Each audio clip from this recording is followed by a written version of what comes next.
Hi, welcome to everybody watching online, and welcome to everybody here in the room on campus at Grainger Hall.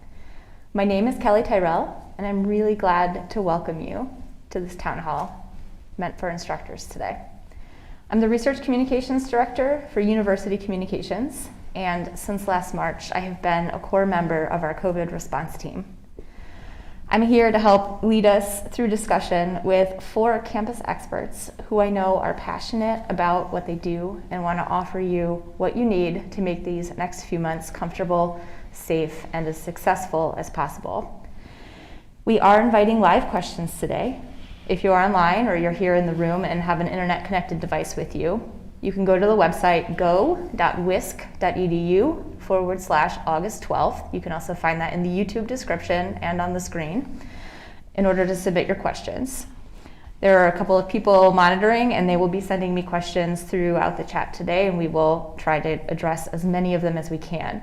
For those that we can't, you might find answers to your questions on the COVID response webpage. That's covidresponse.wisc.edu, or you can email your questions to covidresponse@vc.wisc.edu. I also want to give a big thanks to the McBurney Disability Resource Center for captioning and interpretation today. There are links listed in the YouTube event description, and the video will be available to watch after this event concludes. I want to just jump right in and introduce our speakers. But before I do, I want to share a little bit more information about each of them and invite them to share any additional information they would like with the audience. First, to my left is Carol Griggs, pronouns she, her. Carol is the Director of Operations at University Health Services and a social and behavioral health scientist with a PhD in educational studies in diverse populations. She specializes in health and well-being, particularly in higher education settings. Welcome, Carol. Thank you. I don't think I have anything else to add other than just that I'm happy to be here and really looking forward to our time together today. I'm very glad you're here too. Next we have John Zambranin, pronouns he, him, a professor of political science and the vice provost for teaching and learning. John has worked tirelessly throughout the pandemic to offer support to instructors and to students as the way that we have taught and learned has transformed dramatically. Thank you, John. Yeah, well, it's great to be here and to have a chance to connect with fellow instructors. I'm here in part in an administrative role, but first and foremost, at heart, I'm an instructor too. I'm sure it will be good to hear from you today. You have some experiences, I think, in common with a lot of our audience. Indeed. Next, we have Lori Reeser, pronouns she, her. Lori is the Vice Chancellor for Student Affairs. With her team, Lori has managed the many varying needs and considerations of our very diverse student population. I know she can share more about the work her office has done with students, and hopefully we'll hear more about that today. Yeah, absolutely. Thank you. It's great to be here, and also really just want to say thank you to all the instructors for all their hard work that they've done this last year. I heard from so many students the grace and compassion that were provided to them, and so I know we're going to need to continue that, but I just want to say thank you for all the hard work that everybody's done. Thanks, Lori. And finally, we have John Temte, pronouns he, him, a family medicine physician at the School of Medicine and Public Health, an expert in vaccines and immunization policy, and an expert in the public health of respiratory illnesses. John, I know you'll need to leave us a bit early. I hear you have a call with the Centers for Disease Control, so no big deal. But thank you for being here. Well, thank you so much, Kelly. It's a pleasure to be here. And yes, I am one of 2 Wisconsin residents who sits on the CDC's Advisory Committee on Immunization Practices work group on COVID-19 vaccines. And we have yet another call this afternoon that I have to take off for, so thank you much. We'll try and front load some of our questions for you. Just a reminder, you can submit your questions live during this event to go.wisc.edu/August 12th. So why don't we just go ahead and get started. I know that maybe some of our audience has already been here for our earlier town hall for our employees, and if so, you might rehear some of the same content. If you haven't or didn't take part in that conversation, you can find that on YouTube on the COVID response page as well. So apologies for things you might have heard before, but let's start with John, since you do have to leave us a bit early. I think one of the things that a lot of people are wondering and thinking about is, why are we returning now? What is different about this semester, this fall, compared to last fall? Well, I think first and foremost, the biggest difference is the presence of an incredibly effective and incredibly safe vaccine, which has been the game changer for this entire pandemic. This came aboard in December. I received my first dose in December, second dose in January. I've had a lot of vaccines in my life, a lot of doses, and I've never been emotional over receiving a vaccine until my first one. And it was really, after watching everything we had been through. But since that time, we've seen that this vaccine has been incredibly beneficial in terms of prevention of the outcomes we all fear. We don't want to be hospitalized. We don't want to go in the intensive care unit. We certainly don't want to die. And it's been incredible along that line. And that changes the whole dynamic. The other thing is, being here on the UW campus, we have a really, really high vaccine coverage rate. And living here in Dane County, we have an incredibly high vaccine coverage rate. We're one of the highest counties in the country. And those provide this wonderful benefit to us that we can approach this fall very differently. So last fall, we were really having to rely on public health measures alone: masking, distancing, quarantining, testing, and so on. This fall, with vaccine, masking still provides some benefit, especially during this unknown time of where we're going with Delta variant. But we're pretty comfortable without the distancing. So we're able to fit, 5 of us across about 8 feet here, as opposed to 5 of us across 40 feet. And so I think that vaccine, along with some of the other approaches, will keep us much safer than what we experienced last fall. Sure.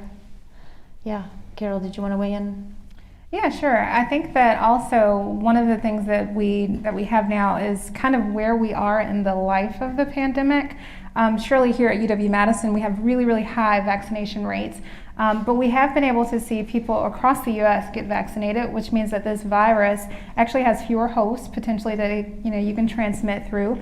But in addition to that, we've also kind of changed, or we have to change at least how we think about the virus. And when we look at the fall semester, there is a difference this fall that we didn't have last fall, and that is that last fall, that was really the opening. That was the initial opening after the shutdown in March.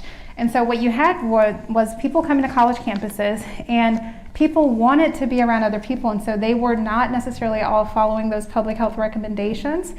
Those recommendations didn't feel comfortable yet. People still wanted that standard experience. Whereas this year, we've gone through this full cycle of a year of having COVID, a year of campus operations, a year of educational operations, and people are coming back, and you won't have that same burst of energy. Yes, you will have some of it, but you won't have that same burst. But even if you do have that burst, you have people embedded in your population that are vaccinated. And for all intents and purposes, those people offer layers of protection to people that are unvaccinated. And so the dynamics this semester are going to be so dramatically different than what we saw the first semester. Sure. Lori, could you tell us maybe from a student perspective why coming back now might be important or different this year than it was last year?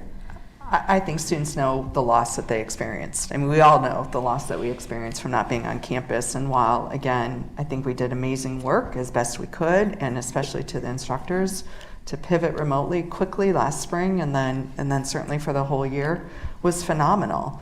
But it's not the same, and that's not the experience that students signed up for. And it's not just the classroom experience, which they are thirsting for. They miss the face-to-face interaction with their faculty. They miss those conversations and the interaction that they are able to have in the classroom setting.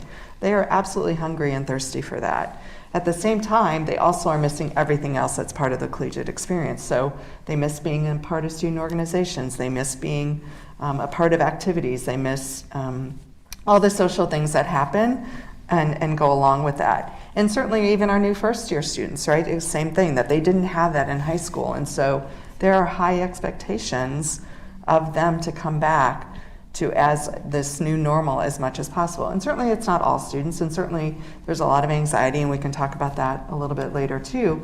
But mostly, this is why they're here. And this is what we do so well. And again, that I just can't emphasize enough.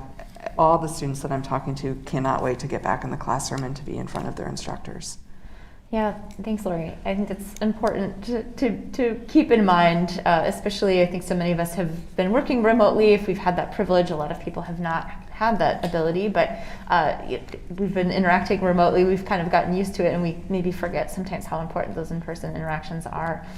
Oh, absolutely. And it's just, you know, this is why we're here, right? We're here because we loved being around students and the vibrancy and all the joy that they bring us to our work. And so it doesn't take much to be around a few to go, oh, that's right. I remember this and how much I missed it. So it's not just them missing us, but I think it's really us missing that student interaction as well. Sure. John, what about from an instructor perspective? I mean, Well, teaching remotely can't be easy. It's not easy, especially for, you know, so many of our instructors where their first experience of teaching remotely came in mid-March of 2020 and came in a hurry. And I think, you know, it can't be said enough that the instructional community at this university just responded in an amazing way. If you think about, we moved literally thousands of course sections to remote delivery in the space of a week. And that's an incredible accomplishment. And then you know, over the course of the last academic year, we taught, you know, the majority of our courses in that online or remote format. And I too hear from students a lot of really amazing things that instructors have done for them during that period, and ways that instructors have, you know, developed new teaching techniques, embraced and learned about new tools. And yet, right, we know that the kind of engagement and interaction that can happen in person in a classroom plays a really vital role in student learning. And you know, that's not just me saying that. There's a lot of scholarly literature out there that supports the importance of that engagement and interaction. And we know that a skilled instructor can achieve a certain amount of engagement in a remote or online setting. But you know, there's no replacement in some ways for that in-person interaction. I will say I taught in person last spring. My administrative role means that I don't teach a lot, but I did teach in person during the spring semester, and went into the classroom in late January, you know, wearing a mask, going through the regular testing alongside my students, social distancing from my students.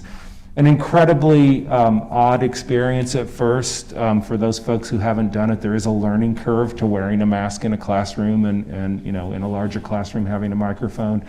I was on a kind of high when I walked out of the classroom after the first day of class.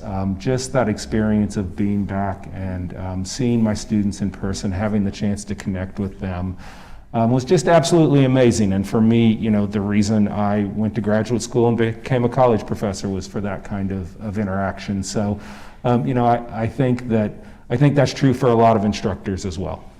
Yeah, no doubt, no doubt. I know that most of our instructors, most of our employee population is incredibly highly vaccinated. As I think John mentioned, we're in a very vaccinated community. We're approaching, I think, 90% of our employees are vaccinated. I know our student vaccination rate at last report was near 70%, and we're still collecting additional data, encouraging students to get vaccinated, upload their vaccination records, so we can expect to see that number increase. But given that people are coming back, we now are not going to have social distancing in classrooms anymore. We're not going to have the reduced density that we had before. We are back in masks, and we can talk a little bit about that. But what are some practical things that instructors can do to maintain their safety in the classroom, assuming most are vaccinated? Maybe Carol, can you get us started? Sure, absolutely. And so I think that one of the most important things to remember is that if we think back before the pandemic, which I know that feels odd to think back before the pandemic, but if we do, and we think about living in a reality where there are millions of viruses that are out there, we had things and tools at our disposal then to help us to curtail the spread and transmission of viruses. We had hand washing, and we had, we would say stay away from people when they're sick. We would certainly say that. But once the pandemic hit, we popularized public health recommendations in the way that was really not done here in the U.S. before.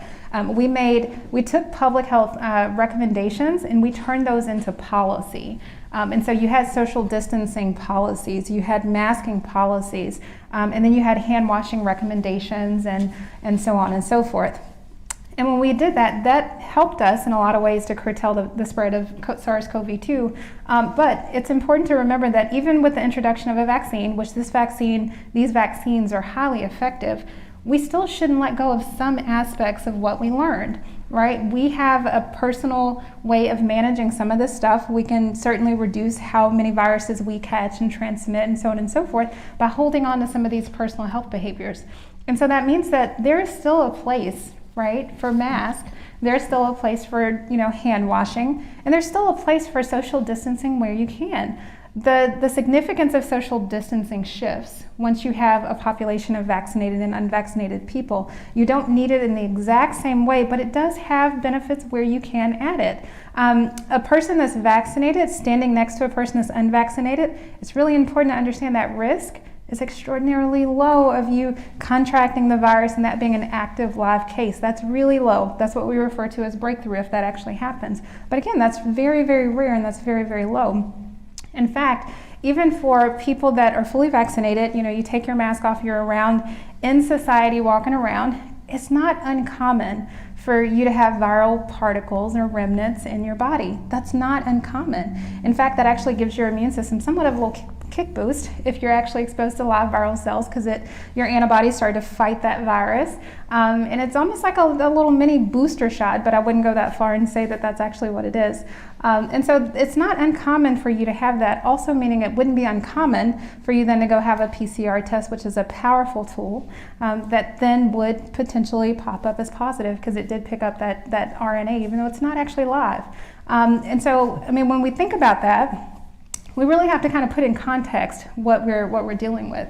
We are in a society now where we have an amazing, powerful tool at our disposal. It offers us antibody protection that enables us to walk around in society and not fear a virus in the same way. That's the same reality that we had before the pandemic with all of the vaccines that were out there. And it's really difficult because we have to make this mental swing where we are now and start looking at SARS-CoV-2 as, yes, a virus in our atmosphere that we need to really safeguard against and protect, especially those that can't be vaccinated, which I think John can speak to that.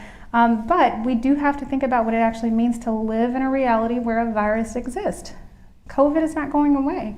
It's gonna be here. And so we have to figure out the tools that we can use ourselves to protect ourselves. And so wash your hands, social distance where you can, knowing that it's not required in the same way. Wear a mask where you can. And I would also go so far, I have an unvaccinated child at home, so when I get home and I walk in the door, I wash my hands. I typically take off all the clothes that I had on for the day and change, and I clean myself up before I start moving around the house. Why do I do that? Because I have an unvaccinated child at home. And SARS-CoV-2 can impact my child. And so I'm very aware of that. I've been working on campus now for quite some time, and I'm happy to report my child has not had COVID. I will say, though, she also didn't go to summer camp. She didn't engage in some of these other things, which that's probably where she would have picked up COVID. And so I'm thankful that her school is requiring masks, but I also know that it's a reality that she will be exposed to the virus at some point over the course of the next month, because it's inevitable. It's going to happen. John, do you want to? Well, I just have to pick up on one point here. And you mentioned that, all through last fall and winter and into spring, most of the UW community was not vaccinated. And especially for the instructors out here, our team worked with the Chancellor's office, and we built a surveillance system on campus for the faculty and staff who were coming to campus regularly. And we built up to about 1,000 individuals that were being tested weekly. And guess what we found out? We had virtually nobody positive. We had just a handful. And the take home there is, even without vaccine, by doing the right things, people kept safe. I dare say there was a lot more transmission detected within the student body, and particularly in the off-campus student body that didn't undergo the regular testing, that didn't undergo the strict quarantining, isolation, and so on. But I think for everybody out there, we have to keep in mind that, in fact, the public health interventions worked incredibly good. And now we have the supercharger on top of that, which is the vaccine. And that really allows us to safely do less of some of those. So the chancellor has asked us all to wear masks, which all of us are doing here. But again, we don't have the distancing imposed because I think that the vaccine coverage is so good and the benefit is so high. And so we can modify things and keep track of what's going on. So we still have surveillance going on campus. University Health Service is still going to be operating some testing centers on campus. And we have all of the tools and the knowledge in place that we didn't have last year. Sure. John, any specific tips in the classroom? We're hitting on a lot of themes. We're going to come back to these questions. So thanks for the questions that are coming in. We will get there. But as somebody in the classroom. You know, one thing I'm struck by in listening to Carol and John is how incredibly lucky we are to be working on a campus of a world-class research university. And so one thing that I know for me going into the classroom in the spring and then being on campus regularly working is to, I have a great deal of trust in the public health experts at this university. And so, I feel well taken care of in that way. And so I think one piece of advice for instructors is to trust the public health experts and to trust the advice and follow the guidance. The other thing I would say is, and it helped me a lot to be in the classroom last spring, is I trust my students. And I think, as we've kind of already suggested, students know what's at stake here. And I think they know better what's at stake now than they did a year ago.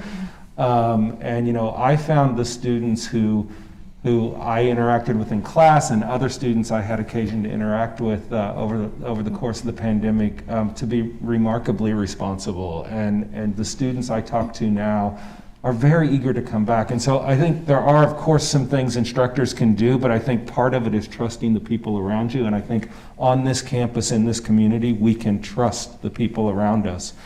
And then, I think everything, I really appreciate what you said, Carol, about in some ways this fall is going back to a kind of pre-pandemic normal. It's not normal, of course. We're sitting here in masks. It's not normal in that way.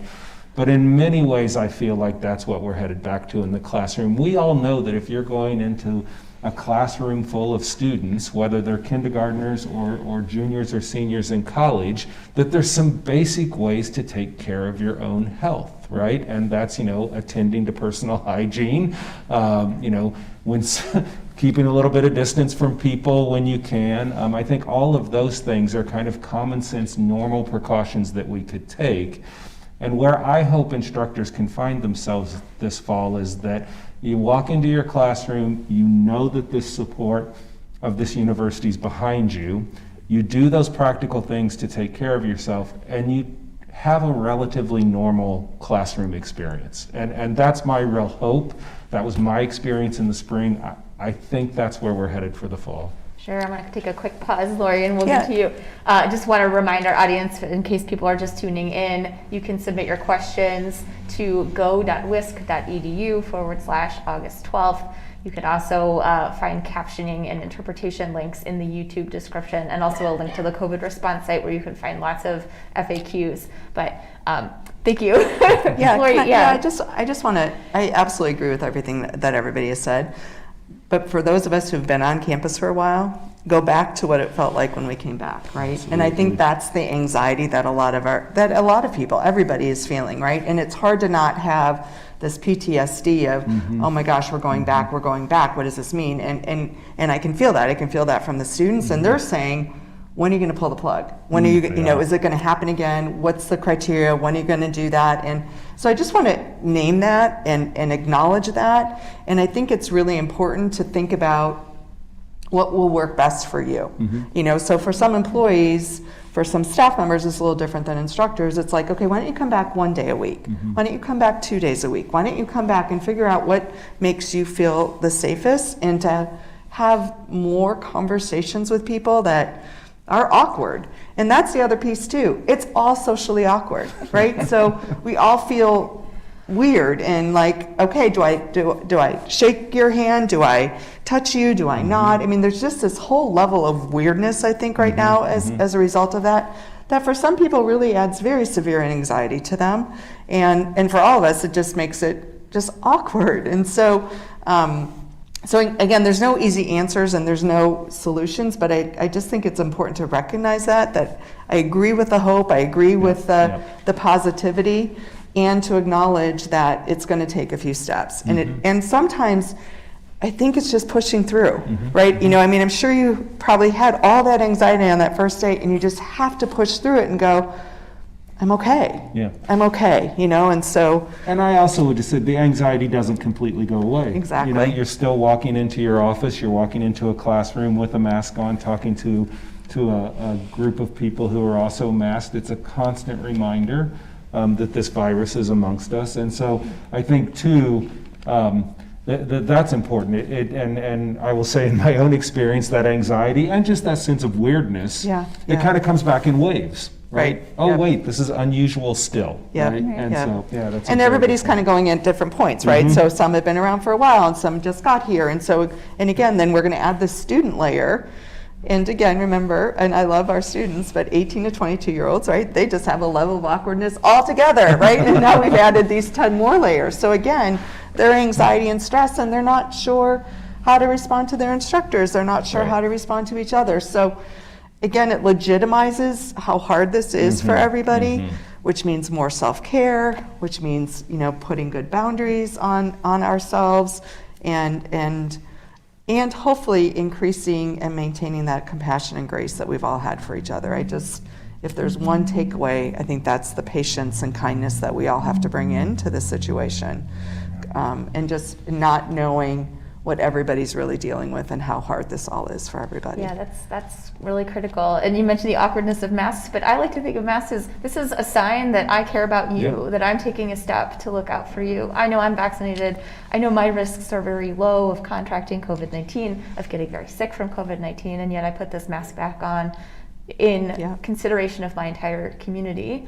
On that note, I know a lot of people wonder, why doesn't UW have a vaccine mandate like some other campuses? Is that one you want to tackle, Carol? Yeah, sure. And so I think that when you think of a mandate, it's really important to understand that as an institution, UW-Madison functions within this ecosystem, right? We're a part of a system, we're a part of a county, we're a part of a state, and there are multiple components that can impact our ability to implement a mandate when we would want to, and even the way that we approach that. And so I think that what we could say for sure is that we want everyone to be vaccinated.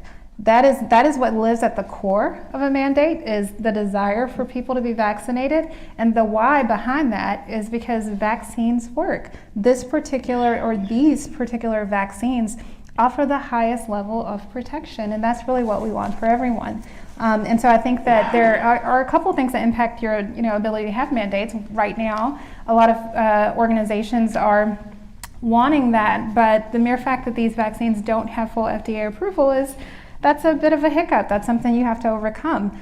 We do anticipate that full approval will come at some point, hopefully over the next 3 weeks, but we're not there yet. These are still under emergency use authorization, and those are unfortunately limitations on your ability to require people to get them.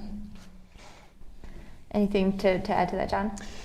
Well, I think there's a real difference between private entities and public entities. And I had mentioned previously that I'm on medical staff at UW Hospital and UW Health, and then also at St. Mary's. And both of those institutions are now requiring all the medical staff to be vaccinated, but they're private entities. It gets much more complicated when you have public entities that have a lot of people in the decision-making process. And I think as time goes on, the bottom line is, even with mandates, we never have 100% of individuals vaccinated. Our goal, however, is to get as many people as possible, because the higher that level, the more we approach this magical thing called herd immunity. And, unfortunately, back in April, I was saying that Dane County, we have likely reached herd immunity.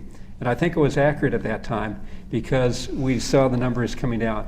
The wild card out there is the variants of this virus that all of a sudden have a lot more ability to infect people. They have higher numbers of viruses in your nose and secretions, and they tend to infect a lot more people than we used to. And when that happens, that herd immunity threshold goes up. And when that goes up, all of a sudden we're caught kind of with our pants down, okay? And we have to jump and respond accordingly. And the appropriate thing is more people get vaccinated. Across the country, the good news is we're seeing that happen. In response to more people suddenly becoming infected, we see a lot of people who were hesitant being willing to be vaccinated. And I think the thing to keep in mind too with that hesitancy, there are very, very few people who are adamant that they will never get vaccinated. And those people we can't reach. However, there's a lot of people in that spectrum that are wait and see, or I need to have the appropriate reason to do so. And I think we're starting to see a lot of that community come around. The good news though for the UW campus, we're really high. And for Dane County, we're really high. And Wisconsin's pretty good across the nation. So we're not seeing what we're seeing in Florida, Texas, Missouri at this point in time. So we're grateful for that. Yeah. But we have to all keep on working together. And again, I think as we have reemphasized several times here, the combination of vaccine and masking really do a great deal in terms of keeping us all protected. Yeah, thank you, John. Kelly, I just want to talk a little bit about the unvaccinated students. And I know that there's worry because right now that we're only at 70%, which is still amazing when you especially look at a number of other institutions around the country or even within the state. When you think about, again, 18 to 22-year-olds, if I think about undergraduates, who gives them healthcare advice? Their parents, right? So if their parents are saying, I'm not doing this, and you are not doing this, now students are in this kind of awkward position of, well, I don't really know what to do. Part of this experience of coming to a college or collegiate experience is learning your own healthcare needs and being responsible for your own healthcare needs. So that's a developmental process that we need to be, I think, just sensitive to for our students, that they're going to be struggling. And I've talked to students who said, my parents told me not to, but yet I did it. And so now that creates angst at their home or in their families, right? So, and I think what some of those students are experiencing is some pretty aggressive, inappropriate behavior towards people who are not vaccinated. Mm-hmm. And that's not okay. It's not okay. And so this comes back to the empathy. It does. But shaming, blaming, calling people out. You don't know who in your classroom who is vaccinated or not. And that is a question whether instructors can ask that. Right, which they cannot. And so, but again, how we present that is going to either push some of those students underground and not encourage them to do it, as opposed to more, and I would say this even, to other students, the power of the peer voice is so important for them. So to have conversations about why did you choose to do that and what were your considerations is a whole different thing than, well, I just hope you all get sick and die, right? Those are not appropriate things for anybody to say. So John and I were talking a little bit about, we're struggling with civility in our country right now. We're struggling with civility at this institution, and we need to work better on all of that. And this is another space that I think we need to do that. So yes, I want all of our students to be vaccinated. I think it's the right thing to do. I would love to see a mandatory vaccine be put in place. And we need to be respectful and help bring our students along to understand why that's important to do. Absolutely. I think something that I've been a part of this campus for a long time, both as a student and as an employee now for many years. And one thing that I really have taken heart in this community is how we take care of one another. And I know that our vaccination rates are high. Most people are well-intentioned. We do have populations of people, instructors, who are immunocompromised for one reason or another, or they have immunocompromised family members at home and they're worried about the risks of picking up COVID on campus, or maybe they have unvaccinated children, like we've talked about. So what are some sort of practical advice, or what can we share to reassure those instructors, maybe, and what resources and tools are available to them in terms of remote instruction? I think going back to what Laura just said about being compassionate, is the realization that at any time, about 3% of us are immunocompromised. We don't know who they are. We can't tell. That can be medical problems. It can be medications people are taking. But kind of keeping in mind that by doing the right things, masking, getting yourself vaccinated, staying home while you're sick, benefits those people out there that you just don't know whether or not they're covered. And even if they're vaccinated, they might not be fully immune. The good news is I think today FDA is going to approve vaccines for augmentation for those people who are immunocompromised for an extra dose.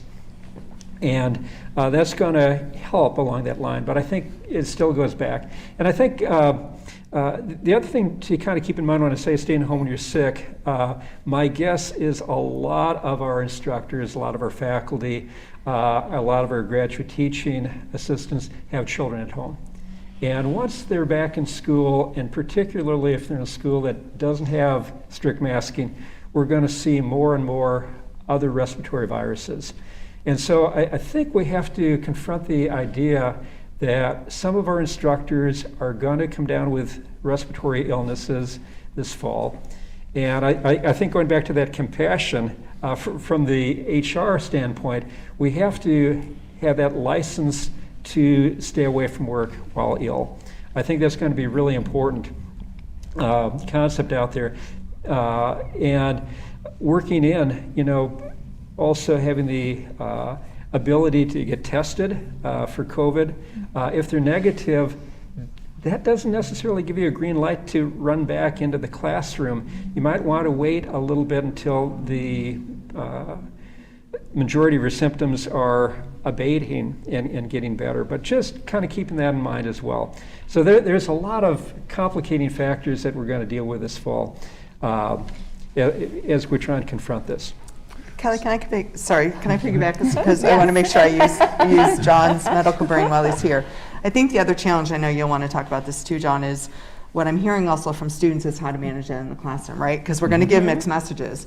We're going to say you should stay home if you're not feeling well. We don't want you to infect anybody. But oh my gosh, they're so committed to their academics, they don't want to miss class. So there's the pressure on the instructor of now, how do I do that? How am I managing students' expectations of, well, you can do both, right? You can teach me here, and you can do it live stream, and you can do all these things, right? So now we're in this hybrid expectation that we're probably really not prepared for and ready to do. And so again, students are kind of feeling a little tension, and I'm very empathetic to instructors of, especially if you use participation or attendance as part of your grade, but we're saying stay home, but so those are hard choices for students, right, as well as our instructors. So I think that's an important There is some middle ground there. And I'll just toss out that, for the past 20 years, I've been doing viral surveillance in clinics and swabbing people's throats and so on. And, I learned very early when I'm doing this, if I'm breathing out when I'm swabbing and someone coughs in my face, I don't catch yet. So I'm not recommending that. But the take home here is there is a zone of safety for most respiratory viruses. And so if we have a student who has, some symptoms, but is masking and is maybe sitting, a back away from everybody else, that basically gives us a zone of safety for virtually every respiratory virus. So I think just kind of keeping in mind, and those things we can't mandate, we can't enforce, but we certainly can recommend. That's great And feedback. the more we recommend things like that, so definitely if you're feeling really ill, if you're febrile and so on, please stay home. But if you're recovering, you're welcome back, but during that period where you might be contagious, keep a little distance, have that courtesy for the mask and so on. What does that look like from a practical perspective in the classroom, John? I mean, if you have a student show up who's symptomatic or a student who's not wearing a mask, what do you do as an instructor? So before I do that, I want to go back to the question about instructors who may be immunocompromised or may have another underlying medical condition or who may have someone in their home who falls into those groups. I think, one thing to say is that there are some familiar processes to fall back on in those instances. So instructors who have a medical condition that may make it important for them to not be in person in the classroom, they should work with their divisional disability representative. If it's a matter of having someone in your house who's immunocompromised or has another condition, working with your local HR person. And I think that is, we would suggest, as in pre-pandemic times, we would suggest that those are the avenues to go. A few things about the classroom, and there's a lot to say here, I think. So I think, and I'm trying to balance here with what Lori rightly said earlier, which is, thinking about the various ways in which this fall will be normal and feel normal, alongside the ways in which it won't, and we're all going to carry that anxiety with us, right? And so, in what I'm about to say, when I talk about some familiar things, I don't want to lose sight of that, right? One thing that's going to be unfamiliar is masks in the classroom, and what do we do if a student comes in who's not masked? And I think it's super important to remember that empathy and compassion piece. Also, a little bit of humility, right? Most of us who walk in the classroom are not, in fact, medical or public health experts. Many of us have doctor as a title, but it's not that kind of doctor at all. That's just a very old joke, but Yes, every once in a while. And the other thing to recall is that some of those students, and it won't be a lot of our students, but some of our students have their own medical reasons for not being able to wear masks in the classroom. If there's a student in your class who has an accommodation and they cannot wear a mask, they will have worked with the McBurney Center. You'll be notified. The McBurney Center will include in its notification to you some language that you can use with your class, right? So you're not going to walk in your class and say, this student over here isn't wearing a mask because they have a medical condition or accommodation need. You would, of course, never do that. McBurney Center will provide some helpful language to help navigate those situations. One of the things that I find comforting in this context is that last academic year, there were remarkably few instances of students not abiding by the mask mandate in our classrooms. Like, we're talking single digits of the number of instances. There'll be more students, of course, on campus this fall. The numbers may be higher, but it's still going to be quite low, I think. I think we're going to see pretty uniform respect for those. I think some of the advice about if you as an instructor are sick, staying at home, that was good advice in the fall of 2019. And we knew how to deal with it then, right? We knew that you should probably contact your department chair and say, hey, I'm not going to be able to come to class because I'm ill. You can have a conversation with your department chair or with colleagues about, can a colleague come in and fill in for you? Are there other things that can happen and still have students in person? Or do I need to do remote instruction for a brief temporary period? And guess what? We're all a lot better at doing that than we were 18 months ago, right? So I think that's definitely something to think about. I'd say something broadly similar for students missing class. I think most of us as instructors approach those situations with empathy and compassion. A student who, because of an illness or other medical condition, isn't able to attend our class, we find ways to get them the material by other means. We work with them. We don't penalize them grade-wise for missing. That's an excused absence, right? So I think there's some of those familiar things that we can fall back on to try a little bit to normalize what is going to be still a very abnormal feeling situation. You know, if there are situations where you have, you know, something happens and you have a large number of students in your class who are in quarantine or isolation, and you're only going to have half your class show up to class sessions for a week or 10 days, well, then you can work with your department and with your school and college to, you know, craft a remote delivery strategy. I think what we're focused on is those moments when we have to move to remote because of an instructor illness or because of, you know, many students in a classroom being out. Those should be rare, and they should be temporary, right? And I think that way of managing it again, and I'm so sensitive to the point about anxiety, and it's going to feel unfamiliar, and so trying to feel some comfort in the familiar there. The ways that we've always tried to work to support our students are the ways we can work to support our students this fall. Yeah, one student described it as anticipatory anxiety. Thank you, John. You know, that they're already anticipating the anxiety of the unknown and some of those things. So I think doing everything you said and having that conversation of the first day, here's how we're going to do this, here's how I'm going to do this, and you know, because otherwise we're all going to make up things in our own head. So I think having more conversations about that, and again, just echoing, so many times I heard from students how appreciative they were for the humanity and the care and the support that they felt from their instructors last year. And that's hard on them, right? And so that's hard as well. And so again, we want to make sure that we're providing the students the support who are struggling with anxiety and depression, which is high. We know that the increased awareness of needs for social justice is really impacting our students of color, so being sensitive and aware of those dynamics. So there's just a lot of things that are going on, and I think as much as we can talk about that from a very human, compassionate perspective is super important. And I want to just, if I could spring off that and just say the importance of that humanity and compassion for instructors as well.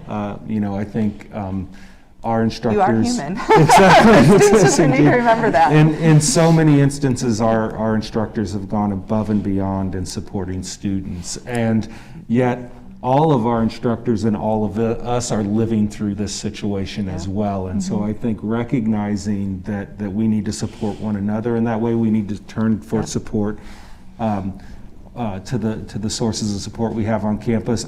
For instructors, right, this fall's gonna, in many ways, in terms of actually teaching your course, the pedagogy of teaching your course, again, some of it's gonna feel pretty familiar. And you know, my best advice there is to fall back on what you know. Your course probably doesn't need to be dramatically altered for the fall, though if you've learned some new things during the pandemic with technology, great, right? You do want to think through what's going to be different about interaction in the classroom this fall, and there's going to be some things like the masks, there's going to be the anxiety that students are going to feel. It's really weird being in a classroom and trying to break students into groups for active learning in this context. It's just not as easy. So there's some planning and thinking you can do on that. There are a lot of resources on this campus to support instructors as they prepare for those teaching challenges. Every school and college has resources. You can go to your department chair, you can go to your associate dean or your dean's office to find those support resources. I'm absolutely thrilled to say that we are rolling out our new Center for Teaching, Learning, and Mentoring. There'll be a new website launching in the next 2 weeks. There'll be campus announcements about CTLM, as we're calling it. And that's going to be a place where, you know, we'll have a form you can fill out to get in touch as soon as possible with one of our instructional consultants. These are folks that have been actively out there on campus supporting instructors making their way through remote instruction, and they're ready to help think about those very practical challenges of how it's going to be different this fall, right? Again, I really think a lot of it's going to feel familiar, but learning how to navigate the different, in some ways different physical space and definitely different emotional space of the classroom. We've got folks who are there to support and help instructors. Thanks, John. And I know that at covidresponse.wisc.edu, we've been trying to pull together a lot of these resources. So if there are things we didn't get to, questions that we're not going to answer today, you will probably find answers on the website, whether through the tab for instructors or tab for students. We also have a lot of FAQs. We're going to be building a lot more FAQs just based on your questions today. So if we do not get to something specific, we'll do our best. You can also send us an email, covidresponse@vc.wisc.edu, and we'll definitely do our best to follow up with you there. Maybe we'll move into a little bit of a quick round here. Carol, are instructors going to be notified if a student tests positive in their class? No, instructors will not be notified. So this is somewhat of the mental swing that we have to make when we think about SARS-CoV-2. Before the pandemic, if you think back that far and you think about when people were sick and they caught a virus or they were ill with something, that was considered personal health information, and we didn't share that information out. The way that it's managed is that the individual person is told exactly what they need to do. You're told to go home, stay there for 3 to 5 days. With COVID, right now it's 10 days. And you're told what that you need to do to get beyond the virus or whatever it is that you're being plagued with at that moment. And so even when we think about where we are now, and we think about the fact that we still have this virus out there, people are going to be testing, they might test positive. We have to make that mental swing into putting COVID, kind of allowing it to sink back into the standard existence of where a virus would exist. I'm not minimizing the impact of COVID, but what I am saying is that it's not necessarily something that we need to have notifications out sent in the same way. Most of our students are vaccinated. When an instructor is in a class and you consider the fact that you have all of these students in a room, it's not healthy to think I'm around all of these unvaccinated people, because statistically your class is going to be more vaccinated than not. It's going to be very rare that a professor is in a class and they have more than, say, 10% of their students are unvaccinated. That's going to be extraordinarily rare. And so most of the students in your class are actually going to be vaccinated. And so the risk of someone having COVID and bringing it in the classroom is low.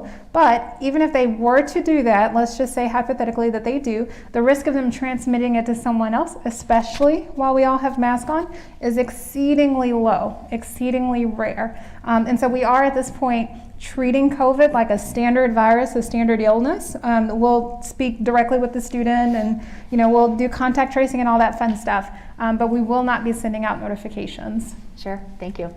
John, can instructors hold virtual office hours, and can they make the decision to hold their class remotely? So I'll take the second one first, the decision to hold the class remotely. We have a fall schedule of classes built that is predominantly in person. Over 90% of course sections are scheduled for in-person delivery. And our expectation is that those courses will be delivered in the modality that's listed in the course section. So that decision to change the modality of your course, whether it's in-person, online, or hybrid, is really not up to the individual instructor, right? I think, again, if there are concerns with that modality, then it's talking to department leadership, it's talking to the divisional diversity rep, it's talking to HR. So the short answer to that is no, and I would say even in those instances that I mentioned earlier, if you have a number of students who are missing class and you need to think about moving towards a remote instruction for a period of time, still want to be communicating that to department and school college leadership. And that's partly so that campus understands what's going on out there with our classes, right? So the short answer to that is no. The first part was, that was virtual office hours. Virtual office hours, yeah. So, we are strongly encouraging instructors to provide students opportunities to meet with them in person for office hours. We recognize that, and I know this from my own case, that in some instances offering that virtual option to meet with you increases the number of students who come interact with you. I think what we really encourage, again, is not to foreclose that possibility of in-person. So what I would love to see instructors do is either set some in-person office hours or say to students, I'm available to meet with you either in person or virtually. Sure. Lori, if a student does not have an accommodation to enter the classroom or a campus building without a mask, what should instructors do? Should they be contacting your office? How should they handle that kind of student? We would prefer that, of course, people, like any incident, in the classroom that happens, that you address that, right? That you talk to the student and certainly do it in a calm and caring and thoughtful way, just like you would if they were doing something else that you didn't think was okay. So, right? So one, that's setting those norms for classroom expectations, and I think it's important to say, I expect you to wear a mask. Now, do I think some students easily, like, I still forget, like I run out and I'm like, oh my gosh, where is it? Now I have them all over, but some 18 to 22-year-olds may not, right? So to, again, be graceful, be like, okay, anybody have a mask to give to John because he forgot his today. So, but certainly if there's chronic disregard and chronic abuse of these policies, like any of our policies, then those can be reported to the Office of Student Conduct, and we will address those. We'll have protocols in place to address any, like we would for any other violation of a policy. So, but again, we're hopeful that those will be minimal. Again, trying to get people to used to that and what that means. But you're not alone, and you don't need to be expected to have to manage all that. We'll be there to support that as well. Thank you. I got a very practical question. Fieldwork. Some classes rely on taking students out for experiences. That involves travel. Where are we as a campus with those kinds of things? Can you require vaccination for students who are riding the bus? Can you make it a requirement only for students who are vaccinated to participate and give unvaccinated students an alternative? What are the practical considerations for these kinds of experiences? Yeah, I mean, I think for the most part, we don't have any standard policies out there right now that indicate that those are protocols that we can enact. And so practically, the way that works itself out is that you, of course, have to work with your academic department on some of these field experiences, because it actually might not be a good time to do that, depending on what transmission is looking like, what the prevalence and incidence of COVID is looking like. That might not be a good idea. But there are some other ways, too, that we can kind of figure out how we do that safely. And that's something that UHS is always available to help with as far as consultation goes. And we have other professionals across campus that are working in that as well. And so I think from a practical standpoint, it would be, one, figure out if it's really something we need to do right now. Two, work with your academic department. And then three, if you deem that it is something that we need to do, reach out to some of the experts so that we can figure out how to make that happen safely. Thanks, Carol. And this one was one other practical question, and I think the answer, I think I know the answer, but somebody wanted to know if a meeting took place indoors on campus and people just physically distanced, could they take their masks off? So the policy right now is that we put masks on. And so if you're indoors right now, we're going to ask you to put that mask on, even if you can social distance, because we're actually wearing masks for multiple reasons right now. Yes, it is to reduce the transmission of COVID-19, but it's also that we know that socially and behaviorally, when we tell people that are vaccinated, and this is really kind of what happened in May, and we saw it manifest itself, and there was really no other way to tackle it. But when socially and behaviorally, when you tell people that are vaccinated that they can take their mask off, you also have people that are unvaccinated that take their mask off. And you don't know who those people are, but when that happens, that increases some risk factors. It doesn't necessarily increase the risk of people that are vaccinated per se, but you open up opportunity for some odd transmission at that point.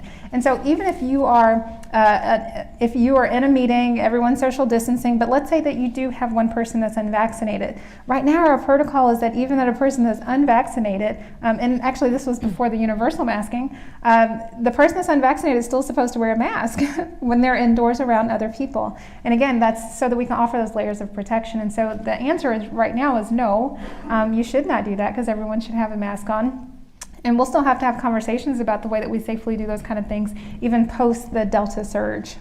Yeah, I think that's maybe what I've been hearing as a prevailing theme here is communication is really important, whether you're an instructor communicating with supervisors and departments and chairs around operations day to day with your in your classroom, or you're communicating to your students what your expectations are, and also listening to their needs and their desires and their anxieties. So very briefly, any parting thoughts? Maybe Laura, do you have what you'd like to leave instructors with? I just would echo that. Again, I think students want to do the right thing. They care greatly about this institution. They care greatly about their learning, and they're very, very excited to be here and to be back and a part of that.